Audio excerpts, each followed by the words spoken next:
ఎల్సలా books news పాడ్కాస్ట్కు స్వాగతం. నేటి ప్రపంచంలో ఏమి జరుగుతోందో తెలుసుకోవడానికి ఇదే సరైన చోటు. ఈరోజు మనం మన భారతదేశపు స్వంత ఆర్టిఫిషియల్ ఇంటెలిజెన్స్, అదేనండి సర్వం ఏఐ గురించి క్లుప్తంగా తెలుసుకుందాం.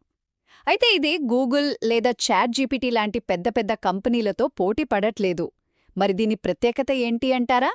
ఇది కేవలం మన భారతీయ భాషలు, మన అవసరాల కోసమే పుట్టింది. మొదటి విషయమేంటంటే మన భాషల్లో దీని పనితీరు నిజంగా అద్భుతం. వీళ్లు తీసుకొచ్చిన సర్విజన్ అనే టూల్ ఉంది కదా, అది ఫోటోల్లోని టెక్స్ట్ను చదివేస్తుంది. కొన్నిసార్లు గూగుల్ జెమినీ కన్నా కూడా బెటరట. ఇంకొకటి బుల్బుల్ V3. ఇది టెక్స్ట్ను ఏకంగా 22 భారతీయ భాషల్లో 35 రకాల గొంతులతో చాలా సహజంగా మాట్లాడగలదు. భలే ఉంది కదూ. ఇక రెండవ పాయింట్, సావరిన్ ఏఐ.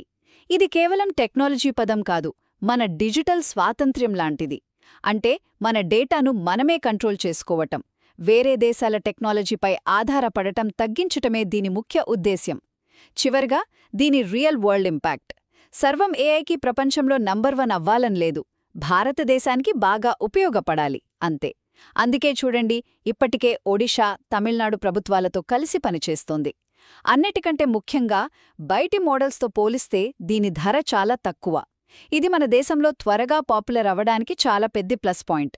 ఒక్క మాటలో చెప్పాలంటే సర్వం ఏఐ గ్లోబల్ రేస్లో పాల్గొనడం లేదు, మన దేశపు భాషా అవసరాలను తీరుస్తూ తనకంటూ ఒక ప్రత్యేక స్థానాన్ని సంపాదించుకుంటోంది. మా పాడ్కాస్ట్ విన్నందుకు ధన్యవాదాలు. మరిన్ని విశేషాల కోసం వింటూనే ఉండండి.